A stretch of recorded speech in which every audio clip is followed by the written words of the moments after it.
Bingo. Thank you everyone for coming tonight. I'm Sherry Scarborough, President of West Boca Community Council. We have a great program tonight, very interesting. The Prince of Palm Beach County is going to speak to us, but in just a few minutes I want to give you a quick update on some things that are going on. You've probably read about in the paper. One is Johns West. The GL Homes is going in through zoning to build homes, which is the land between Lyons Road and 441, just north of Best Buy. We've met with GL numerous times regarding this property. They came in with, I believe it's 626 units that they're proposing to build there, which they actually are entitled to, I believe, over 1,000. So in the grand scheme of things, we'll take the 626 versus the 1,000. And we discussed, we are adamantly opposed to the entrance on 95th Avenue leading out onto Glades. We believe the entrance should be on 441. I know the county is not in agreement with us on that, but we will continue to talk to the county, and GL, as things progress, it'll take a while. Then I'm sure you've read about the land swap that is just north of Stonebridge on 441. There are a lot of moving parts in that. We've not taken a position on it. We have met with GL Homes. A lot of different things that have gone on in that property, trades here and trades there, and some aspects of it would be very good for us in West Boca. GL Homes has offered to build us a civic center, which they would build behind this library, or they would build it on that site. They will be dedicating it, if it does go through, they would dedicate a parcel for civic use, but they've also offered to build us a civic center behind this building, which makes us happy. We've asked for something behind this library. It has sat here vacant for many years. We would like to see our county commissioner have an office closer to us in West Boca, maybe the tax collector, and I understand there's other places where the tax collector could go, but we would like to have a community center, actually maybe not a civic center, a community center where we could hold meetings, where our associations could have board meetings, where you could rent it out and have a birthday party or whatever. So we will continue to follow that because, like I said, there's a lot of moving parts in this. There's a lot about water. Andre may even be touching on that tonight, I'm not sure. So that's what we've worked on since the last time we met. Well, I guess a lot of you probably weren't at our last meeting with Commissioner Sachs when we met about Lyons Road in the S-curve where we're having traffic issues and accidents. And Commissioner Sachs is committed to meeting with the Secretary of Transportation to discuss having a state engineer come down and look at the roadway to see if there's something that can be done. Or a red light put in. I know that several of the communities, they really do want a red light there. So she's going to Tallahassee. The communities are providing us with petitions for her to present to the Secretary of Transportation. We've also asked Commissioner Sachs to speak to them about the Turnpike interchange on Palmetto Park. That years ago it was planned, it was designed, everything was ready to go. Then we had the terrible downturn in the economy, and that was one of the first things pulled. We know that we have a traffic issue on Glades Road. Everybody knows that. We know it's going to get worse, especially when GL develops the golf course. We're going to have bigger problems. And we also know that a lot of the traffic that is coming down 441, coming down Lyons, they're coming down and they're getting on the Turnpike at Glades. So it's a lot of Broward traffic that is coming into Palm Beach County, that if we could just keep them a little bit south, it would be better for all of us. So that's our update on what the council has done. I see that Beth Rappaport from our sister organization, Cobra, president of Cobra, is here. Thanks for attending tonight. Captain Moss is here, and I'm sure he's got an update, at least to tell us to lock our car doors. So you want to? Can I ask you a question? Certainly. On the GL project, first of all, do you know what the anticipated start and finish date is? And do you know whether it's low-rise construction, mid-rise, high-rise? What are we talking about? The GL construction would be like a Lotus community, single-family homes. Probably starting in the 800,000 and up area. And it'll be residential only as opposed to residential only. Uptown, which is residential only with their clubhouse, and they'll have a restaurant in their clubhouse for their community only. Thank you. You're welcome. Captain Moss? Good evening, everyone. Glad to see a lot of faces that I haven't seen in probably almost a couple, 2 years, year and a half. For anyone that doesn't know me, my name is Captain David Moss. I am the commander for West Boca for the Sheriff's Office out here at Clint Moore and 441, taking care of all of West Boca. Real quick update, because I don't want to eat into any time of the Prince, of course. As far as crime is concerned, year to date, we're down in all the major categories that we track: robberies, vehicle burglaries, residential burglaries, and vehicle thefts. So we're down, which is good for West Boca, the West Boca area. What the major complaint usually is traffic issues, accidents, Lyons Road, 441, etc. So our activity has increased year to date from the previous year as far as traffic stops. In case you're wondering, we are out there this year already.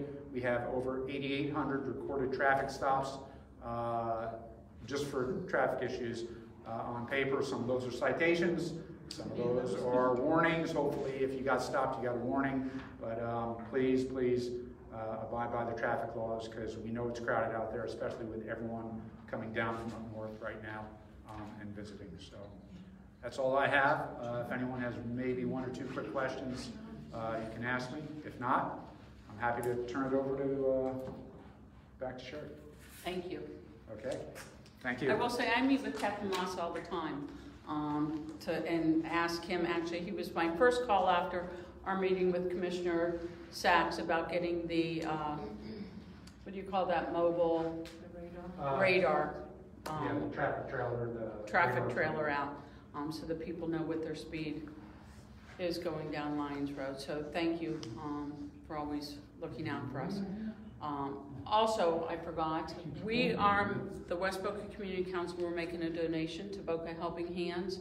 I'm going to be sending something out that anybody that's interested in making a donation, your community, if you're on the board, it certainly goes a long way.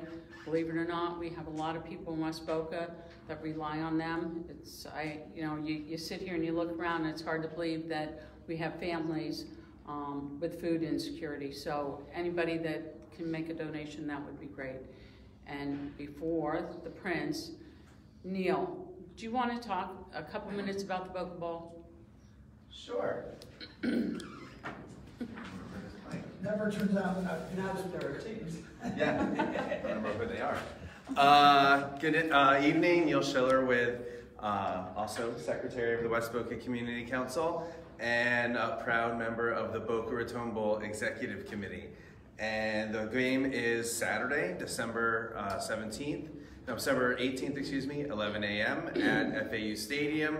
We've got the Western Kentucky something or other versus, I don't even know who the other team is. Appalachian State. Actually, they're billing this game as the best offense versus the best defense, so they expect it to be a great battle. I will be watching on ESPN at 11 o'clock, and if you guys can't make it, definitely tune in on ESPN. I forwarded a link to the schools for tickets to give out to the schools and for other nonprofits. I'm sorry, ESPN doesn't just give free tickets to the bowl games, but tickets are very reasonably priced, and I would strongly suggest that you go and check it out. It's going to should be a great and beautiful day. Thank you. Thank you.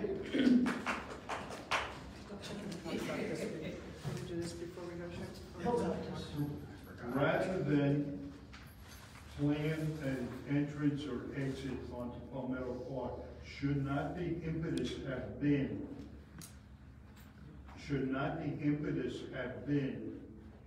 to keep the golf course as a golf course rather than have it developed? Absolutely, It seems like it's putting everybody the would cart have, after the horse. everybody, well, actually, I mean, the Turnpike interchange, that was planned years ago, like I said, before the downfall. It is, without them developing the golf course, we still need it. We need relief on Glades, and if you're ever out there, you see the traffic is getting on and off Glades, or getting on and off the Turnpike. That's the biggest problem that we have on Glades. So in an ideal world, no, that golf course would never be developed. Farmer John's would never be developed. There would be no, actually there would probably be no communities west of Powerline Road. In an ideal world, none of this would have been developed, where we all are, probably. But Palmetto Park is also a mess during rush hour. So that's added compounding the situation. well, and a lot of traffic on Palmetto Park is going down Boca Rio to get to the Turnpike, or they're going down Lyons, or they're going to Powerline. So it would alleviate some of our problem, not all of it.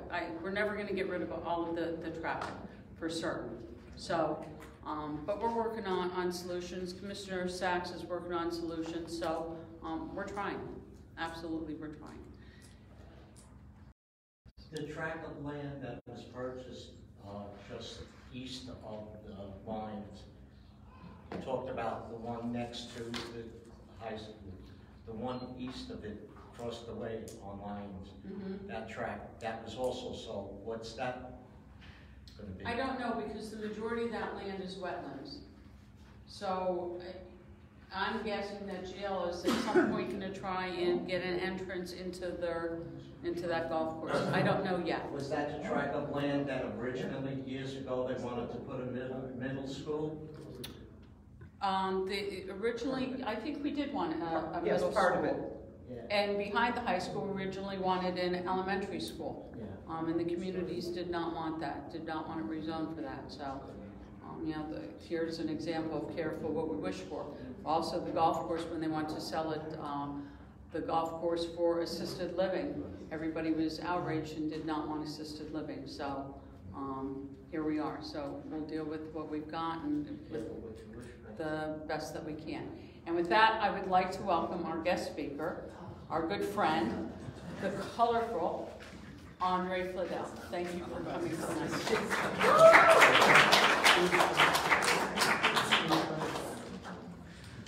Before I start, I want to acknowledge Delray Beach City Commissioner Adam Frankel. Thank you for coming. Adam, I'm sorry. Delray's more sorry, but we love him. The last time I spoke here was about 8 years ago, 6 years ago. Yeah, I guess. And what happened, for those of you who remember, is that the press walked out of the room in the middle of the speech screaming, which all things considered is better than the first time I spoke here, which was in 1984, when all the farmers stood up in the middle of the speech and walked out of the room screaming. And that was 36 years ago. So I want to start off by saying I want to apologize today before I speak, because I know language is sensitive now. And I want to apologize to anyone in the room I don't offend in the course of my speaking. I will try to be fair to everyone and try to skip nobody, but sometimes, from time to time, I don't get to you. Today, I'm going to be speaking about, first, climate, the planet, North America, Florida, how it gets to be where we are. Then I'm going to be talking about today and some of the problems we have with the climate. And then, in the end, I'll save the best for last, which is the Ag Reserve. So the first question, how many of you here would like to save farming in the Ag Reserve? Save farming in the Ag Reserve, save farming, and that's good. And you've worked for that, and you're trying to help it. You've been doing that for years. And how many of you are environmentalists and know something about being an environmentalist? So you guys, you know about it, and you're familiar. So this is going to be easy stuff. This is not going to be difficult. One of the big problems facing is something called ocean rise. You know, we're all familiar with ocean rise. And of all the oceans, the one that's rising the fastest is the Atlantic Ocean. And the Atlantic Ocean is rising at a rate right now of about 4 to 4.5 inches every 10 years. So the question is, why is this ocean rising quicker than all the others? If If you take ice in a glass and you fill it at a dinner table, the ice melts, but the glass doesn't run over the top with water. The ice doesn't overflow the glass. Well, when the ice melts in the Arctic, it doesn't rise the oceans that much because it's ice sitting on water, just like an ice cube. But when ice melts over Greenland, which is a land shelf, that water pours into the Atlantic and rises the ocean. Greenland, from 1900 to 2000, lost 8 miles of its glacier. That's in 100 years. In the last 20 years, it's lost 9 miles. And the speed at which these glaciers are melting in the last 20 years are 5 times faster, which brings water. And people say, well, it's the hydrocarbons, or it's man-done. What's really occurred is there's been a shift in the wind patterns. The winds over Greenland used to come from Norway and Denmark, and they were coming from the north and coming from the east. Now the wind patterns come from the south and the west, and it's the warmer wind pattern that's melting Greenland, not hydrocarbons. Secondly, if you've ever put a couch on a rug, or you put something on a rug for 8 years, and then you pull the couch off the rug, you still have an indentation. And you can watch it for 2 years, it'll come back. Well, there's something called glacial rebound. That means when the glaciers retracted only 13,000 years ago, where they were is still coming up, including the bottom of the ocean, including the bottom of the continent. So the land is actually rising where the ocean is. Third, we all know North America moves away from Africa every year, and what's forming in the middle of the Atlantic Ocean is a mountain range called the Atlantic Ridge. And the Atlantic Ridge is interesting because it's born in molten lava from the core of the earth, and it's like a cooker. Think of it like a broiler. So from Maine down to Florida, right down the center of the Atlantic, is this broiler of molten stuff heating the ocean and rising into a ridge. When water is heated, it expands. So if you have an ocean that's 300 feet deep or 400 feet deep, all that heat just increases at 2 inches. But now look what you got. You got a little from the molten from the range, you got a little from Greenland, you got a little from the rebound, and all of a sudden you have a rising Atlantic Ocean from a whole bunch of reasons. But let me tell you one you haven't thought of.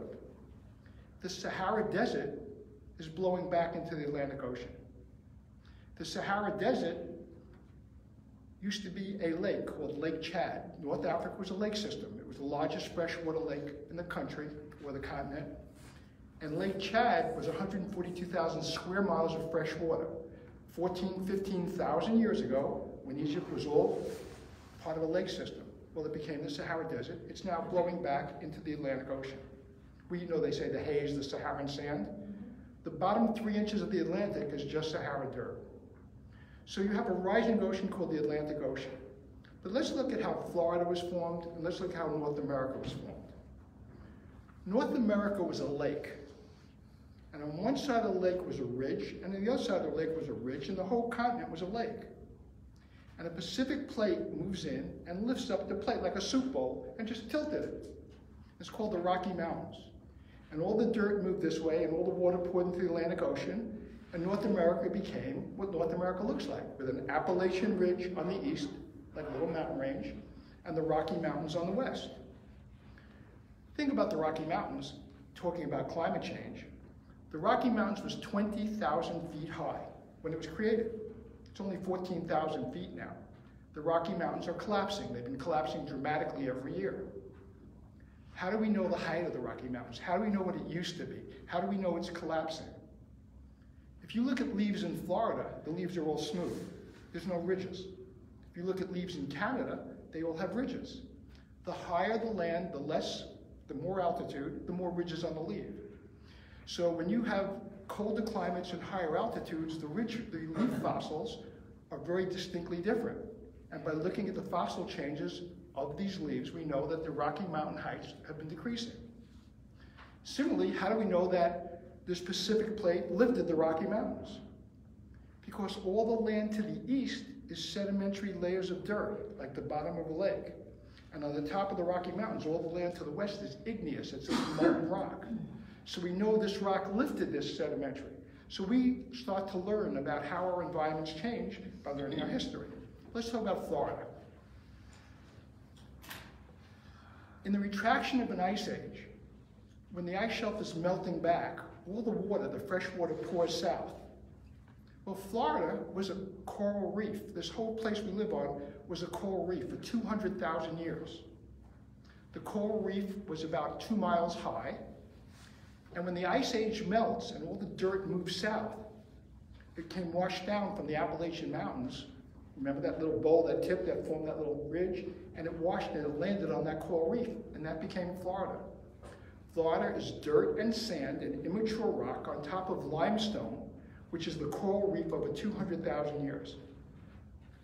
Florida was twice the size that it is now. It was 50 miles an hour, 50 miles wider into the Gulf, and 20 miles wider into the Atlantic. And the Florida platform has been sunk and submerged twice already. It emerged third time, and we're now going to sink again. So Florida's going underwater as it's done twice before. So I'm trying to give you a general concept of how the climate's changed, and climate's changed dramatically. Now, where does man fall into all this? How did man get involved? The first question is, how long has man been on this planet? Because we've created all the problems. I mean, man's created all the climate issues. Man as a species, Homo sapiens, has been on this planet for 200,000 years. The planet's 4.5 billion years old. That means if the planet were 24 hours old, we as a species have lived here for 4 seconds. The Industrial Revolution was 110 years old. That means 110 years we've been polluting. In a 24-hour day, that's 1/100th of 1 second. So all the ills of all the destruction of all these climates, all these ice ages, which we weren't even existing for, man's created apparently everything in 1/100th of 1 second in 24 hours. So what I'm suggesting, and I'm going to be suggesting it strongly, is we neither created the climate change, we neither stopped the climate change. We may speed it up or change its course a little bit. Let's talk about that.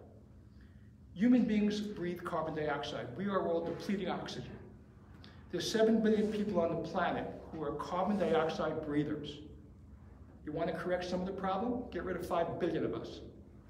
Put 2 billion on the planet the way it's supposed to be, instead of keeping everybody alive beyond their natural state. But we're not going to do that, are we? If you have 7 billion machines breathing carbon dioxide called human beings, and we're chopping food and killing vegetation and killing to keep us alive, then we're depleting the planet by our existence and our numbers alone, and our numbers are going to get worse. So what you have is a very interesting problem. We're part of the problem just by our own existence. So I just wanted to give you a warm-up about climate. Let's talk about today. Bring it a little closer. There are 5 aquifers in Florida. The aquifers are the water supply. And the environmentalists, you guys will know this. There's the sand and gravel and the intermediate, which are in the north end. There's the superficial aquifer, there's the Floridian, and I'm sure you'll know where the Biscayne Aquifer, that's the one we get from. The Biscayne Aquifer goes from generally Lake Okeechobee straight down. Very interesting thing. If you remember, those of you who've been here a while, you've been here a while, Mike, the aquifer lowers when there's droughts and rises and lowers, and we had 15 years ago, it was so low that you couldn't water your lawns without getting fined, you weren't supposed to shower. Well, when that happened, the aquifer lowered, the Atlantic Ocean was still a ½ a foot below it. In 20 years, when that happens again, whether it's 15 or 20 years, the Atlantic Ocean's a foot higher at 4 inches every 10 years. And the next time that drought occurs to that level, the Atlantic Ocean is going to come straight up the aquifer because it's going to be higher than the fresh water. We're predicting that happens between 2040 and 2050 at the latest. So let me tell you what we're talking here. We're talking 20 to 30 years. The natural rising of the ocean, whoever caused it doesn't matter. The lowering of the Biscayne Aquifer, which is going to happen, it happens every 30 or 40 years. The Atlantic Ocean is going to come straight up. Let me tell you what straight up means. It means there'll be no more Everglades. The Everglades will be wiped out entirely. It means that the freshwater plants in the Everglades will not survive. That means the life that it supports will die. The fish that are freshwater fish will die. The animals that live off that will die. And worse, Dade County will have no fresh water from the saltwater intrusion. That's what we're looking at. That's what the likelihood is. We anticipate there'll be migrations of 1 million to 2 million people out of Dade County by 2050. We anticipate there'll be no insurance available on the barrier islands. There'll be no financing of construction. There'll be nobody investing. We think the real estate at some point within that frame will collapse.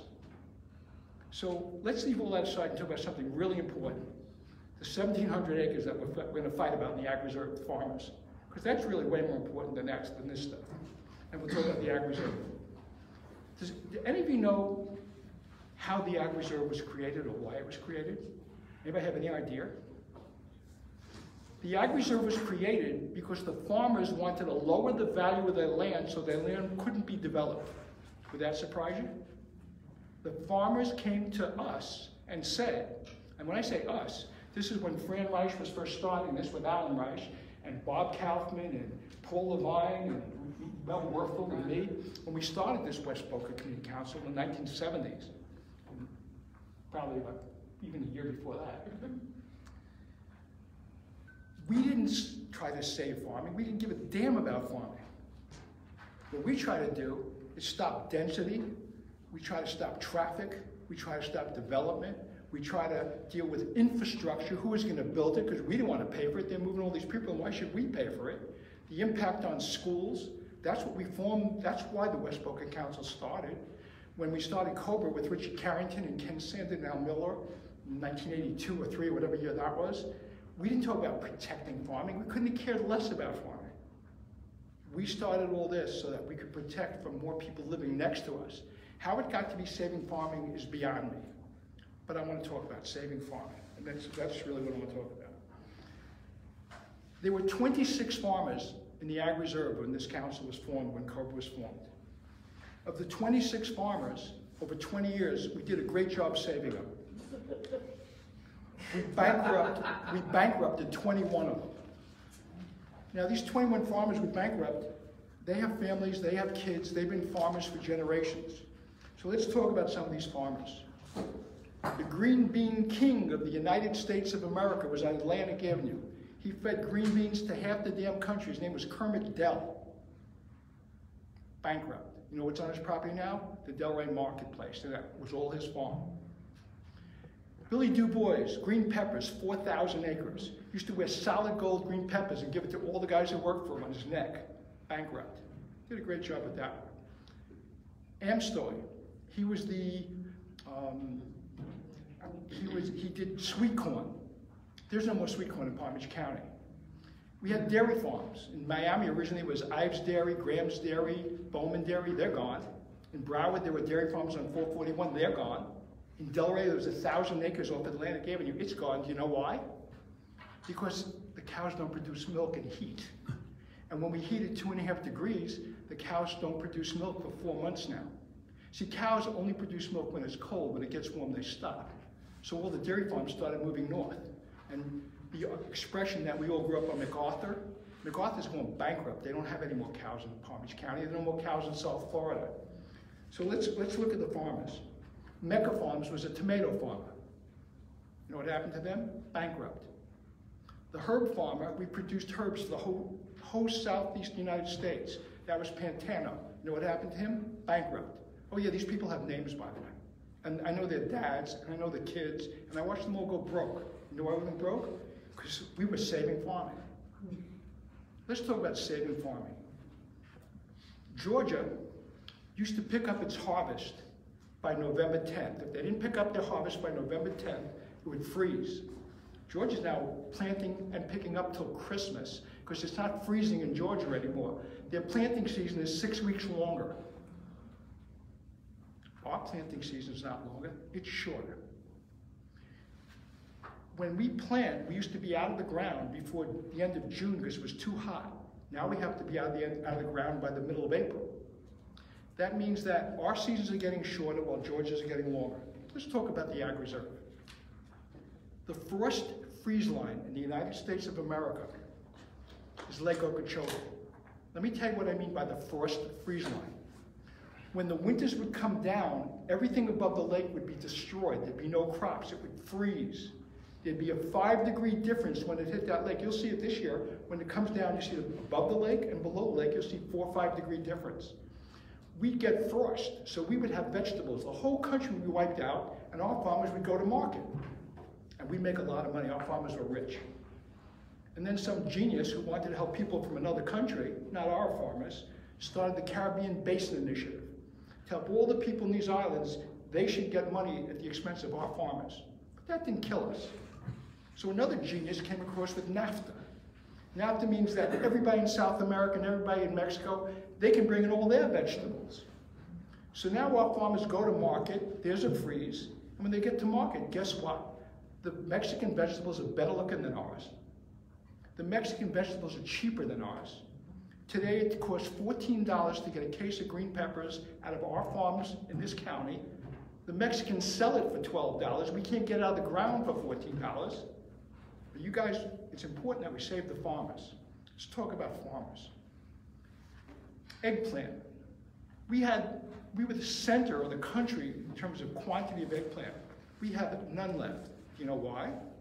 Because eggplant scars very easily, and it marks. And when you put eggplant and you ship it, you make grade 1 or grade 2. Grade 1 there's no mark, and grade 2, and they get paid like that. Well, Honduras, they pay their labor $12 a day, $1.40 an hour. They don't even ship grade 2. They just throw it in the garbage. They don't need it. They only ship grade 1. So when grocers buy the eggplant, they don't buy from Palm Beach County because they know half our crop is grade 2. So Honduras just ended all the eggplant farming. So look at what's going on in Palm Beach County. You couldn't save dairy, you couldn't save green beans, you couldn't save sweet corn, you can't save eggplant. The only thing we've got going is squash, cucumbers, and green peppers. Why? Green peppers, as you environmentalists know, take 75 days. And they plant it by blending. They plant so much at a time. And they do it so they can harvest over the course. But there's a second crop. The second crop is squash and cukes. Why? Because squash and cukes don't require fertilizer. They grow like weeds. You don't need to really tend them. So, and you got 50 days. The problem is now that you have to be out of the ground by April, you don't have time for your second crop anymore. So when they pull the green peppers out, they don't have time to get a second crop in. You want to know why they're going broke? Because the season doesn't work, because the economics of this doesn't work, because the Nafta and the politics of this doesn't work. The farmers didn't grow up to sell their land to be developers. They didn't want to get rich. They just wanted a farm. They got screwed in every possible way. A box that you put green peppers in cost them $1.20. 24 months ago, it was 75 cents. A roll of plastic that they're wrapping in is $180. 24 months ago, it was $120. The fertilizer was $400 a ton. It's now $800 a ton. So you have to understand, we're not even talking about fuel costs and shipping costs. Our farmers don't ship to California anymore. Can't afford it. All that together is not why farming got destroyed in Palm Beach County. Farming got destroyed in Palm Beach County because of something called THRIP. Anybody know what THRIP is, you environmentalists? And you people want to say farming? THRIP. Somebody, if you're saving farming, you got to know THRIP. THRIP is a microscopic bug that only comes in the summer, that comes after July and destroys and eats everything, except for one problem. It's now coming at the end of April in Palm Beach County. You know what weevils are? Weevils only came in the heat, but now they stay 4 weeks longer and come 4 weeks earlier. So I've got THRIP, which they can't deal with because they're not allowed to use the chemicals, they're illegal. I've got weevils eating their crops from the front and back end. Take all that out of the picture, and Palm Beach County has another problem with their farmers. It's called soft rot. Soft rot means this. When you have your rain season and the rain is a certain temperature, it doesn't kill the crop. And then they harvest it. And they harvest it before the heat. But when the rain comes and the rain's warm and hot, which is what's going on now, and the vegetable absorbs it, when you pick the vegetable and you put it in the crate, in 24 hours it melts. Soft rot is when you take good vegetables and good product, you pack them beautifully, and before they get to market, they're all destroyed because the heat of the rain itself destroys the vegetable. Now, I know you guys who are saving farming know all this, so you wouldn't be trying to solve the problem. So if you can solve THRIP, and you can solve weevils, and you can solve soft rot, so what's the West Boca Council, what's COBRA to do? And that really becomes the question. The answer is to recognize that a half a century ago, in the 1970s, when we created this savings, and let me tell you what the savings was about. When the farmers died, 50% was taxable under the estate tax. So if my farm was worth $10 million and I died, my son had to pay $5 million to keep the farm or sell half the farm. They figured if they lowered the value of the farm so no one could develop it, they could leave this thing with no value to their children without paying the tax. That's why the Ag Reserve was created. They had the property appraiser lower the yearly value so they didn't have to pay taxes every year. The Ag Reserve was created to save the farmers money so they could leave the farms to their kids and not be taxed out of existence. Had nothing to do with we save farming. They came to us and said help.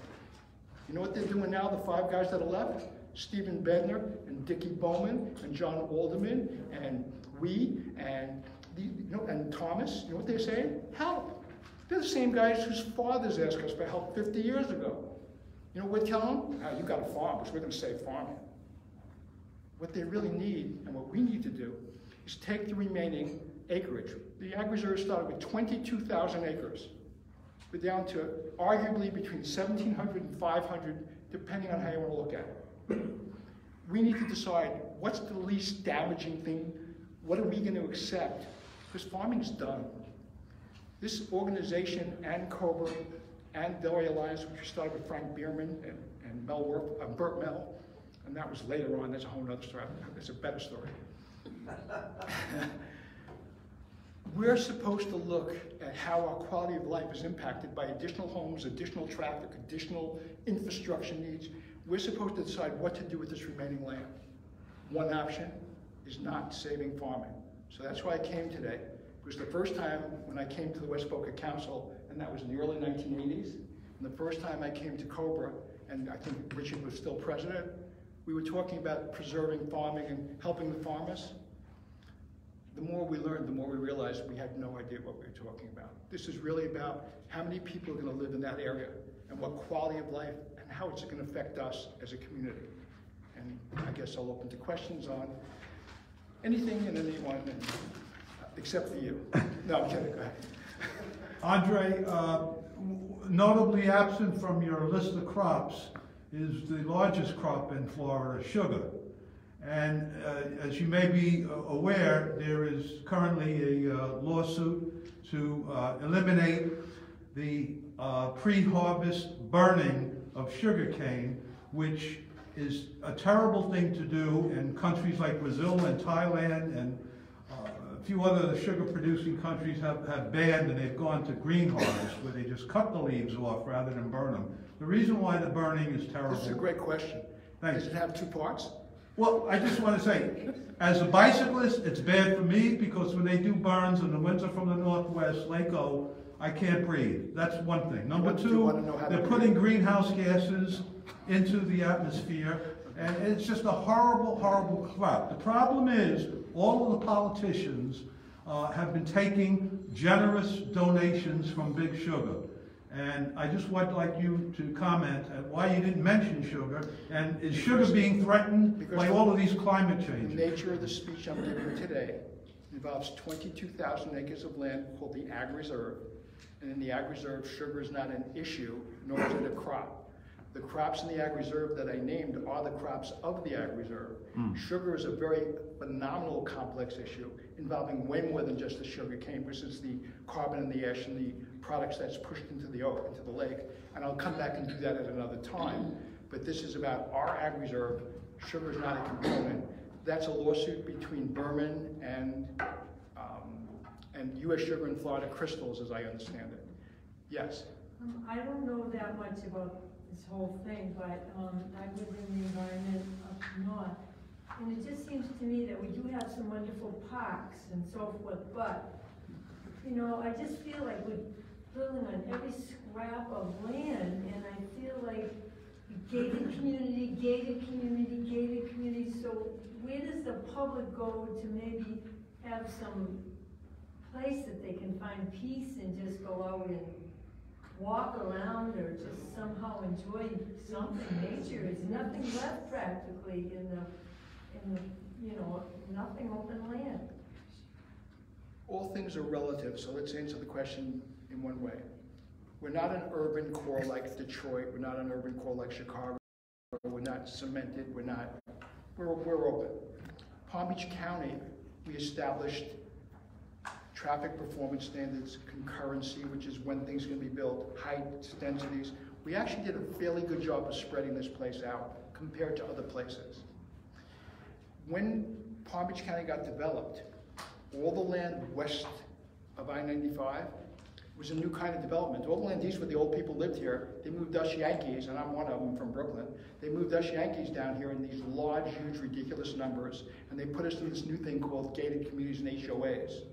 They weren't on the east side. So we had this western development of us, whoever we are, and we had the old Floridians on the east.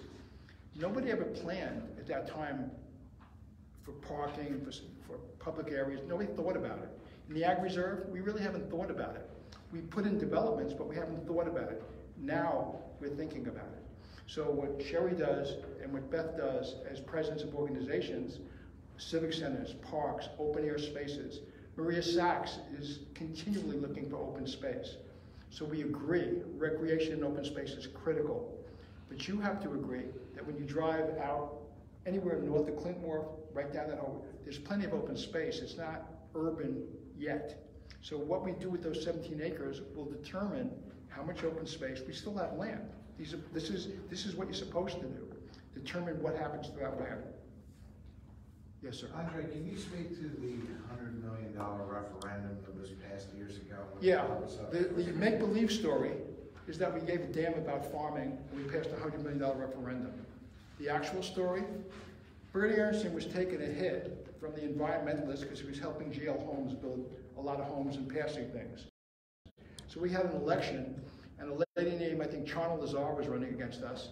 So we came up with this idea to do a bond issue to get rid of people giving us a headache. We made the whole thing up so we could get elected.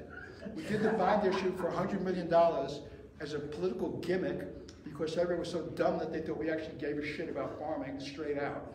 So what we did was we floated this bond issue. We cut a deal with Karen Marcus, a commissioner in North End, to do an environmentally sound land purchase. So they helped us. We picked up the Audubon, the Friends of Florida, the Conservatory, for this make-believe bond that we knew couldn't buy anything anyway. The reason it was only $100 million is because when we decided to do 200, we couldn't sell it to anybody. So we lowered it to make it digestible. We wound up buying 2 farms and a bunch of crap. I think we bought the amount of scrub in the process. So the entire bond issue was a political stunt that we pulled that we thought of one day at dinner, if you want to know how we did that.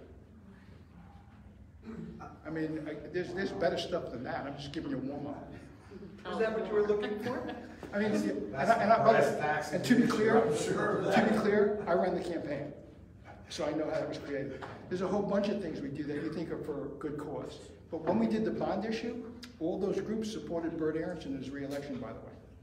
And he became, from the environmental nightmare, who Karen Marcus couldn't stand, to the best friend of the environment, when in fact, that wasn't exactly the agenda. So it solved the political purpose, but the $100 million was probably $300 million shorter than it should have been to be effective. And we bought Bowman, the dairy farm, and we bought McMurray. I mean, I was there when we picked the farms. Yes? How else is the warm water affecting us? How else is the warm water affecting us? Like the rainwater that's warm, or the fact that everything's warmer, like... Okay. The speed of a hurricane is determined by the temperature of water. For every 1 degree that water is warmer, a hurricane is 15 miles an hour faster. So if the water in the Atlantic Ocean is 2.2 degrees warmer, which it is exactly, and the Gulf is 2.5 degrees, then the identical situation to 30, 40 years ago, the identical hurricane, is now 42 miles an hour faster. So the phenomenon is twofold. One, all the hurricanes coming off of Africa that come across, they can't form. And the reason they can't form is the Sahara dirt just dries them up. So when you watch them on TV, you see they're all over the place and no one can predict them. They're not forming anymore. They come across the Atlantic unformed, and maybe when they get to the Caribbean basin, they start to form because that's far enough away. The ones that are coming out of the Gulf are the dangerous ones because they're not supposed to become category 2s and 3s so quickly. In the last 5, 6 years, they're predicting hurricanes to be a category 1. They're hitting as category 3s because the model that they're using is a 2-degree older model.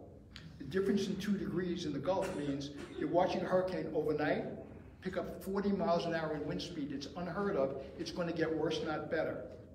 So Louisiana is through. And just to be clear, in this country, by 2050, Chesapeake is going to be underwater right to Norfolk. Atlantic City will be underwater completely. Galveston will be underwater completely. South Dade County will be underwater. I don't mean casually. I mean, these places are at this rate sinking. So the answer to your question is hurricanes to begin with. When you see them next year, when they form the Gulf, it's like, it'll be like a crapshoot. They'll form and they say there's a storm. They predict a Category 1, it hits as a Category 3. You've seen it in the last couple of years. All the hurricanes coming off they don't get to us anymore. Most of them break up. Tornadoes are better.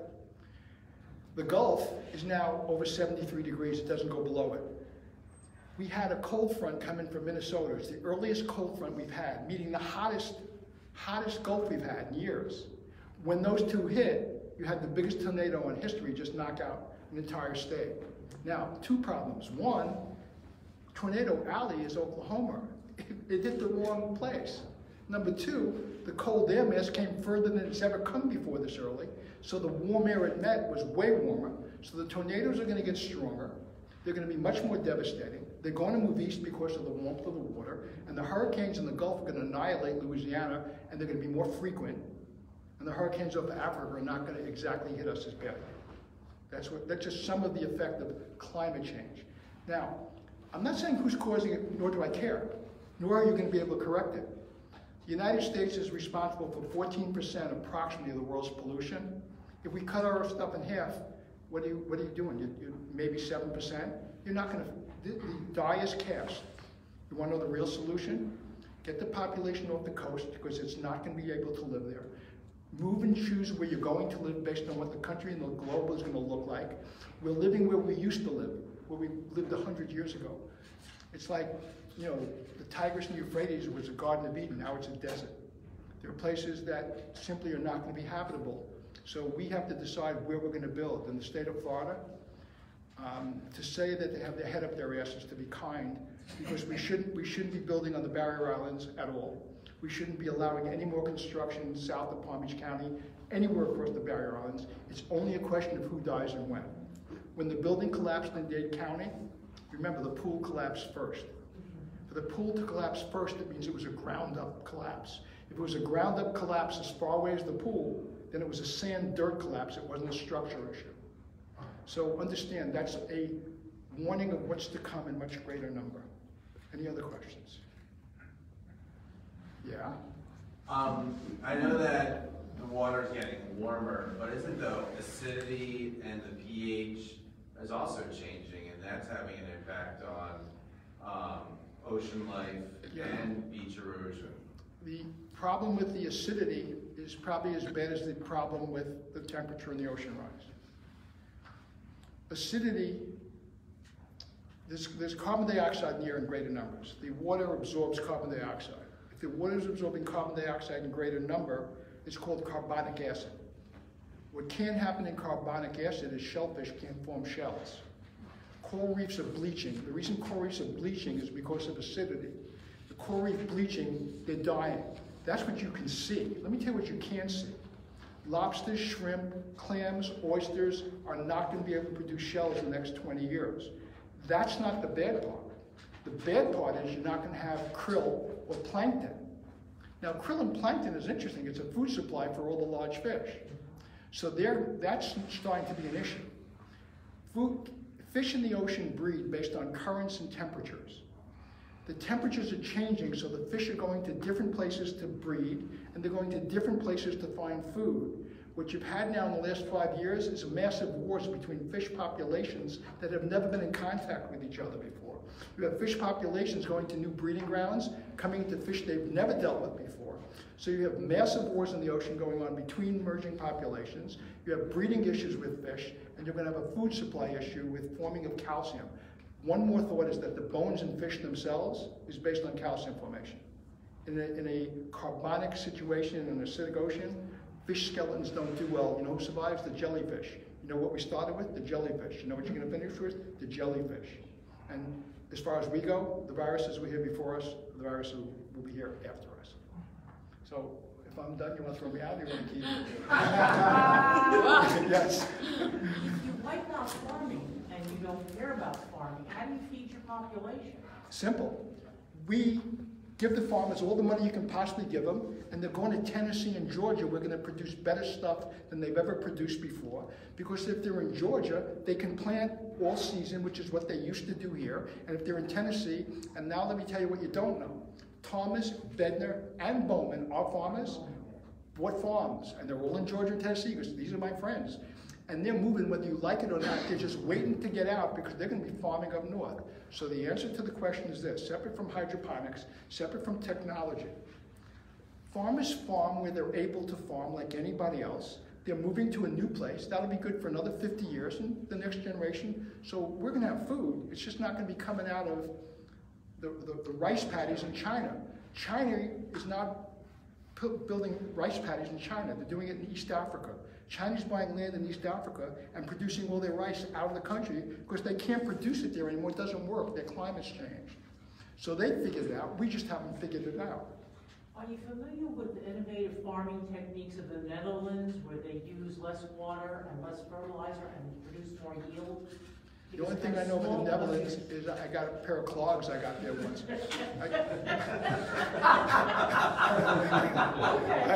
I really don't know what they're doing around the world. I am familiar with the West Boca Community Council and the Ag Reserve in Palm Beach County. I've got some of my life tied up in it. I think we're at a stage where we look at the land that's left and be realistic.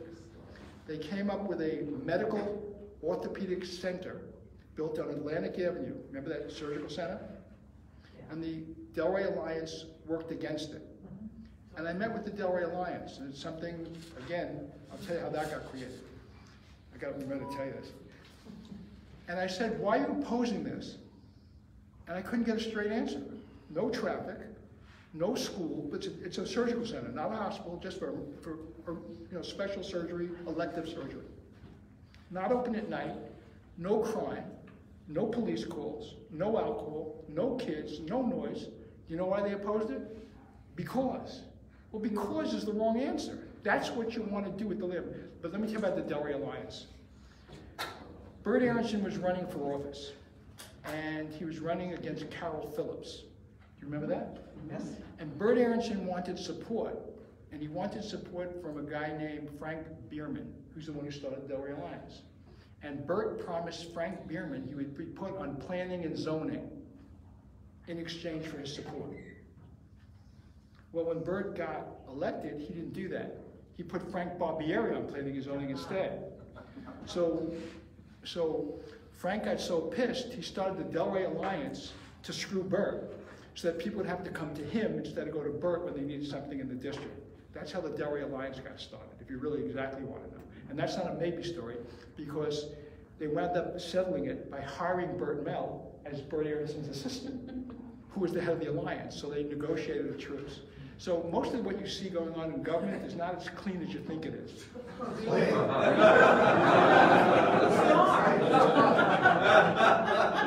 But me, on the other hand, I'm innocent.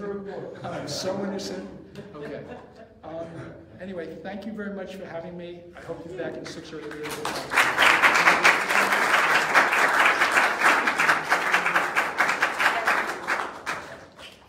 Always a pleasure to have on. Always entertaining and actually very informative. Any history in West Boca, I can promise you that Andre knows. I could call Andre and ask him what happened to this road, why we don't have it. Andre knows. So he has a wealth of information. So thank you so much for coming, Andre. And yes, we need to have you more often. Finally, actually, Ellen, this is your gig. This is my gig, so you're gonna hold I up am the visuals. I'll be Vanna White. Thank you, Vanna. The art show is coming to, juried art show is coming to the Bert Aronson Park January 1st and 2nd. It's a big deal for it to be there, and they're in the final planning stages, so please do join it. So January 1st and 2nd, and should be a good show. today when I stopped by this library, for those of us who live around here. They are putting out mini community gardens. And if you want to join that, you can sign up and plant outside. As we said at the beginning, there's a lot of land right here. Thank you, Dana. And so there are flyers here that I think you would like them. You can plant your own community garden. You can come to an art show. So there are spaces in West Boca, and take advantage of those opportunities. Absolutely, there's a lot of space, a lot of park.